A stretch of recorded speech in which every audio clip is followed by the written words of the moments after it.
तसेच श्री परदेशी हे बाबा महाराजांना पुष्पहार अर्पण करतील.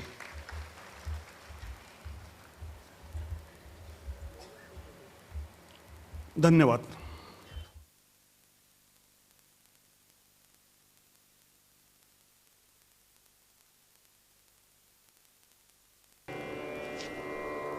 ज्ञानेश्वर महाराज, तुकाराम महाराज, सद्गुरुदादा महाराज, अप्पा महाराज की जय. कृष्णमूर्ती होय गे, कळो आली सोय गे.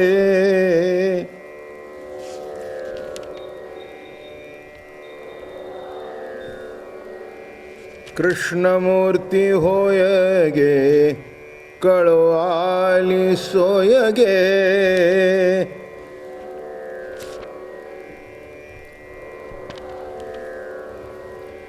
प्राणाचाही प्राण पाहता सुख सांगो काय गे. तुळशी माळ गळा गे, कस्तुरीचा टिळा गे.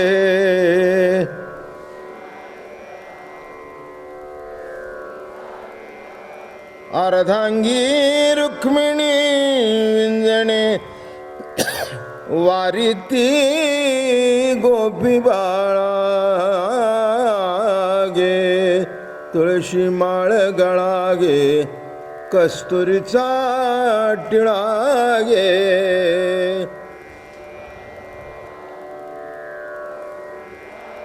पितांबराची कास गे, कसली सावकाश गे.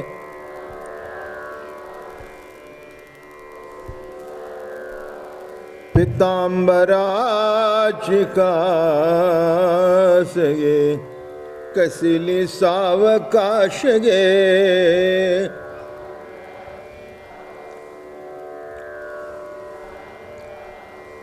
नारद तुंबर गायन गाती, पुढे निजदास गे. तुळशी माळ गळा गे, कस्तुरीचा टिळा गे.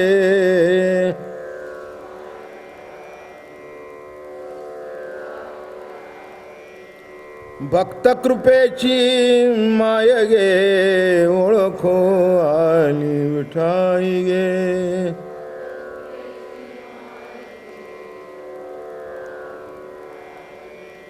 भक्त कृपेची माय गे, ओळखो आली विठाई गे.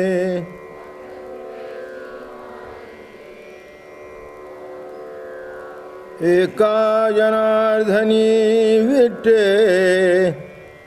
जोडी आले पाय गे.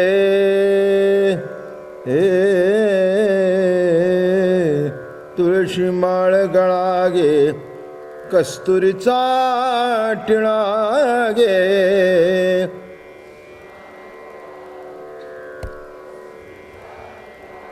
अर्धांगी रुक्मिणी विंजणे, वारीती गोपी बाळा गे. तुळशी माळ गळा गे, कस्तुरीचा टिळा.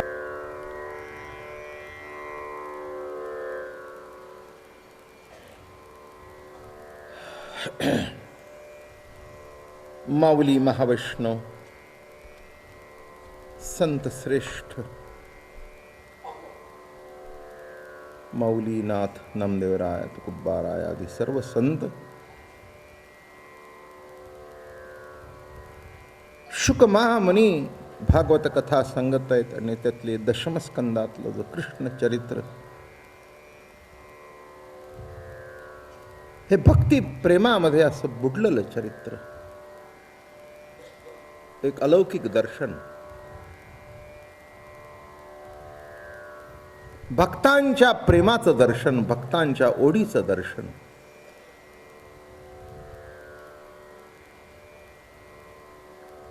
प्रत्येक कृतीमध्ये एक लीला आहे. माखन चोरी,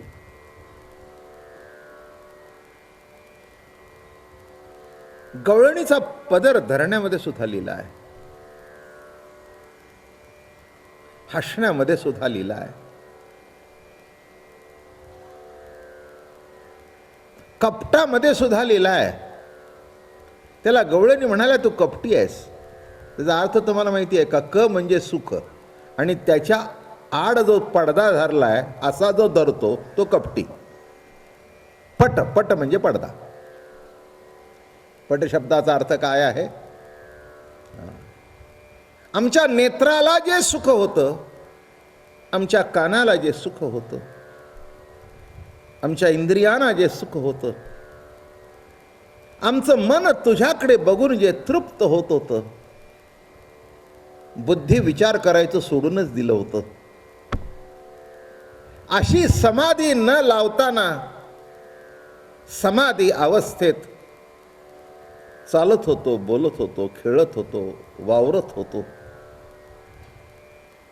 अशा जे समाधीचं अलौकिक सुख होतं त्याच्यामध्ये तू पट निर्माण केलास, म्हणून तुझं नाव कपटी आहे. कपट मोठा गोड अर्थ आहे. बाकीच्या माणसांचं कपट निराळ असतं, इथे तसं कपट नाही आहे.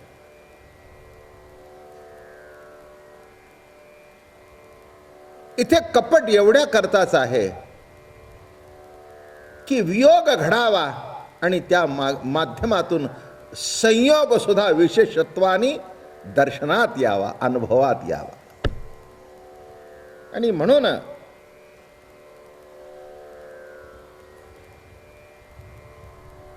सतत प्रभूच्या चिंतनात होत्या, सतत प्रभूच्या ध्यानात होत्या.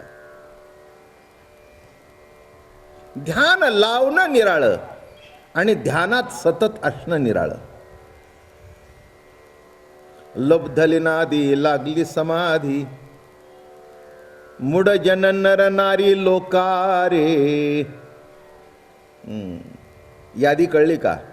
कुणाला लागली? मुड जन नर नारी लोकारे, लुब्धलिनादी लागली समाधी.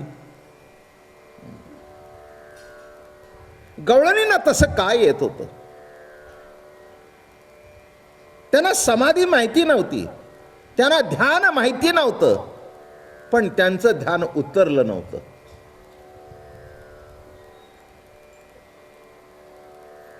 जीवी लागिले हरीचे ध्यान. ध्यान लागण्याकरता सुद्धा प्रेम लागतं. प्रेमाशिवाय ध्यान होऊ शकत नाही, नाही का? प्रेम म्हणजेच ध्यान.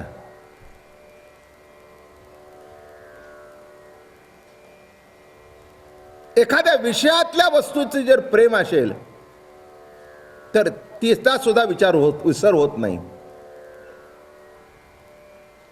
तसं प्रभूवर प्रेम असल्यानंतर ध्यान करण्याची आवश्यकता नाही, कारण ध्यान मोडतच नाही.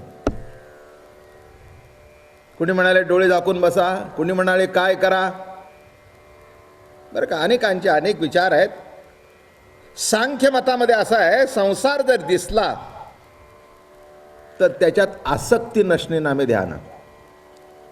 समजून घ्या.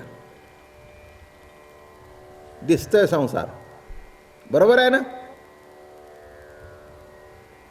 पण त्याच्याकडे आसक्ती नसणं हे ध्यान, नाही का? त्याच्याची आसक्ती नाही आहे म्हणजे कुठेतरी निराळ्या ठिकाणी मन गुंतलेलं आहे. आणि दुसरं, दृश्य विषयामध्ये जर मन गुंतलेलं नाही तर मन कुठे गुंतलं? तर दृश्य प्रभूमध्ये. माझं बोलणं कळलं का? दृश्य विषयामध्ये आसक्ती नसणं नामे ध्यान. ध्यान ध्यान म्हणजे काय, नाही का? एखादी व्यक्ती बघितली, तिचा सहवासावासा वाटला. एखादी खाण्याची वस्तू बघितली, एक लक्षात ठेवा, आसक्ती निर्माण झाली की ते विषय तुमच्यावर सक्ती करतात. शब्द किती जवळचे आहेत, आसक्ती आणि सक्ती. काय, रस्त्याने निघाला होता, एखादी आवडीची वस्तू बघितली, आसक्ती निर्माण झाली, त्या आसक्तीने सक्ती केली आणि त्या दुकानच्या पायऱ्या चढवल्या.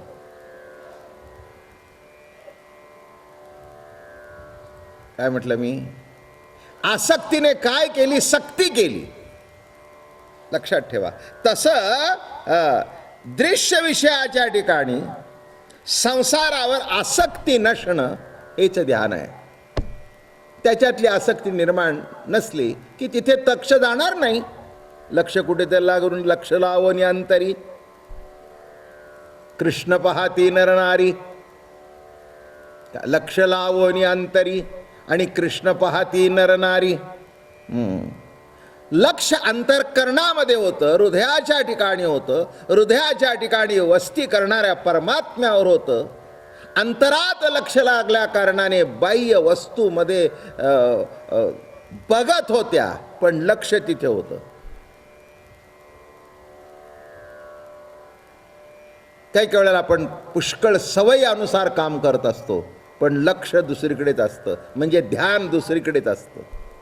बोलणं समजलं का? काम करतो सवयीनुसार ते काम नीट सुद्धा होतं. माझं बोलणं कळलं का? सवयीनुसार ते काम काही चुकत नाही, पण लक्ष आणि अगदीच लक्ष जर बेताल झालं तर मग गोंधळ होतात. मग नवरा म्हणतो, काय स्वयंपाक करताना लक्ष नव्हतं का? बरं का, जेवताना तो जेवत असतो, चपाती खात असते, बायको काहीतरी बोलत असते, याचं काही लक्ष नसतं. ती म्हणाली, अहो तुम्हाला ऐकायला येतंय का? माझं बोलणं कळलं का? तसं दृश्य संसाराच्या ठिकाणी आसक्ती नसणं हेच एक ध्यान आहे. योगशास्त्रामध्ये आपल्या लक्षामध्ये एकाग्रता होणं हे ध्यान आहे. लक्ष स्वरूपामध्ये एकाग्र होणं हे ध्यान. अलक्ष स्वरूप दिसतं ते लक्ष आहे, आणि दिसत नाही पण जे आहे ते अलक्ष आहे. जयाचे निकृपा कटाक्षे आलक्ष लक्षे विनलक्षे साक्षी विसरला साक्षी निज पक्ष गुरुत्वे. आलक्ष लक्षावर लक्षाशिवाय येत आहे. त्याला थोडंसं आता आलंय संपत अध्यात्म सांगत सांगत कृष्णचरित्र सांगावं. आता काय, कृष्ण जवळजवळ गोकुळातून बाहेर पडतोच आहे. काल रासक्रीडेतली सुमनमाला सांगितली. आता कृष्ण गोकुळातून बाहेर पडायला निघालेलाच आहे. आता त्याचं कर्मकांड सुरू होईल. रासलीला संपली की लीला संपली आणि कार्य सुरू झालं. कळलं? मग कंसाला मारणं येईल. बरं का, मथुरेवर आक्रमण होत आहेत म्हणून द्वारका निर्माण होईल. मग माझ्या बाबाचं लग्न होईल. मग रुक्मिणीला पळवून आणील. कळलं का तुम्हाला? काय कळलं? काय होईल? रुक्मिणीला पळवून आणील. मग 16,108 सापडलेल्या त्यांना सोडून आणील. वेळी प्रसंगी प्रवचन करील, वेळी प्रसंगी खोटं नाटक करील. माझं बोलणं कळलं का? काय सुरू झालं? लीला संपली. आणि कर्मामध्ये कार्यरत होऊ लागला. आलं का लक्षात? लग्न झाल्यानंतर आपण मुलांना सांगतो, आता लक्ष ठेवून वागा, कसं तरी वागू नका, बायको आहे, तिच्यासमोर आम्हाला बोलायची पाळी येऊ नये, असं सांगता का नाही तुम्ही? कोणी तुम्हाला तरी तुमच्या बापाने सांगितलं होतं का नाही? तर काय करावं?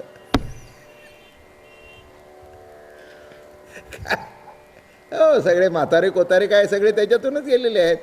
बाप सांगतोच बरं का. लग्न झालंय आता, लवकर घरी या, नाक्यावर उभे राहू नका. घरी बायको आहे हे विसरू नका, आई नाही. काय घरी बायको आहे विसरू नका, घरी या. हां, जरा लक्ष घाला संसारात. हां, आईला भाजी नाही आणून दिली तरी चालेल, पण बायकोला आणून देत चला.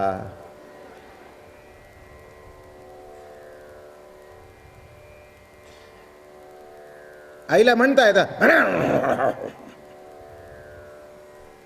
ते म्हणते बरं बाबा, अजून माझ्या बाबाची लीला चालू आहे. आता ही लीला केव्हा संपायची? पुढच्या अध्यायातली लीला भेटल्यावर. काय लीला संपली आणि लीलावती आली, संपलं. काय तसं इथे कृष्ण लीला रास क्रीडेमधून परिपूर्ण अवस्थेला आली आणि पुढे कार्य सुरू झालं. जगदोद्धारा करता जे आले होते ते कार्य सुरू. आता इथेही राक्षसांचं मारणं बिरणं अमकं तमकं झालं हे नाही असं काही नाही आहे. अगदी सुरुवातच पुतनेच्या वधापासून हे जरी होतं तरी खेळ होते, लीला होतं, कौतुक होतं. आलं का लक्षात? गाया चारणं होतं, मोठा आनंद लुटत होता भगवान. तुम्हाला माहिती आहे का, द्वारकेमध्ये गेल्यानंतर सुद्धा देवाच्या डोळ्याला धार लागत होती गोकुळातले दिवस आठवून. बरं का, गोकुळ वृंदावनातले दिवस आठवून, हो, तिथल्या गोपिकांचं स्मरण, तिथल्या गोपाळांचं स्मरण होऊन देवाच्या डोळ्याला सुद्धा धार लागत होती. खरंच आहे, लहानपणाचं आयुष्य ना बिगर जोखमीचं असतं. कशाचीच काळजी नसते. कशाची काळजी असते पोरांना? पोरांना काळजीच नसते. काय वयात येणं म्हणजे काळीज जागृत होणं. काळीज जागृत झाल्यानंतर काळजी वाटते. कळलं का तुम्हाला? काळीज जे आहे ना ते जागृत होत नाही. आणि हे संसारात आले की त्यांना मुलं बाळ झाले की थापाला झालं, काळी जागृत झालं. काळजी आली, याला संसार म्हणतात. लक्षात ठेवा, जयाचे निकृपा कटाक्षे आलक्ष लक्षे विणलक्षे. आलक्ष स्वरूप लक्षावर न लक्षात येता येतं. म्हणजे काय? तुम्ही आता प्रवचन झाल्यावर घरी जाणार ना? हो, घरी जाणार. घरी जायचं पण 9, 9:30 होतो. आणि मग 9, 9:30 झाल्यानंतर जरा 5-10 मिनटं झाल्यानंतर, अगं काय वाढतेच की नाही, मला भूक लागली आहे. म्हणजे 9:30 वाजताच तुम्हाला भूक लागली का? नव्हे, भूक लागण्याची प्रक्रिया तुमच्या नकळत आत्ता सुद्धा पोटात चालू आहे. भूक लागण्याची प्रक्रिया जी आहे, जे दुपारी खाल्लं ते पचवणं, काय तिथे पोटामध्ये पोकळी निर्माण करणं, तिथे भूक लागणं, हे तुम्हाला 9:30ला लागलेली कळेल. पण आता लागण्याची प्रक्रिया पोटात चालू आहे. म्हणजे अलक्ष स्वरूप लक्षावर तुमच्या लक्षात न येता येतं. प्रत्येक गोष्टीचं असंच आहे. तुम्ही जन्माला आला त्या दिवशी किती फूट होता? किती फूट होता? हां, वाढलेला तुमच्या तरी लक्षात आला का? वाढलेला लक्षात आला का? एकदम 2-3 वर्षांनी बघितलं लक्षात येतं, अरे वा, एकदमच वाढला. हां, एवढा आहे. म्हणजे आईच्याही लक्षात येत नाही, त्याच्याही लक्षात येत नाही. पण लक्षात न येता अलक्ष लक्षावर लक्षात न येता येतंय. तहान तशीच लागते, भूक तशीच लागते. हां, विचार लक्षात आहेत नाहीत मला माहिती नाही, पण मी इथे बसल्यानंतर अलक्ष आहे ते लक्षावर येतं. योग्य तऱ्हेने आपलं काम करून निघून जातं, पुन्हा अलक्षात जातं. काय म्हटलं? प्रवचनाच्या वेळेला लक्षावर येतं आणि प्रवचन संपल्यानंतर अलक्षात जातं. आणि ती गोष्ट 10 वर्ष जरी आठवली नाही तरी 10 वर्षांनी आठवते. 10 वर्ष एका ठिकाणी बुद्धीच्या कोपऱ्यात जाऊन पडलेली गोष्ट ती आत्ता कशी आठवली, हा एक लक्षात होती ती लक्षात आली. पण अशा कितीतरी गोष्टी प्रवचनातून घडत असतात की जी आपल्याला माहिती नाही, ती प्रवचनामध्ये चटकन पुढे येते आणि ती सांगितली जाते. चटकन एखाद्या शब्दाचा अर्थ येतो, चटकन एखाद्या शब्दाची कोटी येते. ज्या अर्थी आली त्या अर्थी ती माझ्यात होती. बरोबर आहे ना? आणि होती ती कुठे होती, कुठे होती ती माहिती नाही. आल्यावर दिसली, पण ज्या अर्थी आल्यावर दिसली त्या अर्थी लक्षात होती, पण नुसत्या लक्षात नव्हती तर अलक्षात होती. जयाचे नि कृपा कटाक्षे अलक्ष लक्षे वीण लक्षे, लक्षे वीण लक्षे. लक्षात न येता लक्षावर येत. श्वास चालू आहे, तुमचं लक्ष नाही पण श्वास चालू आहे. पोटातली पचन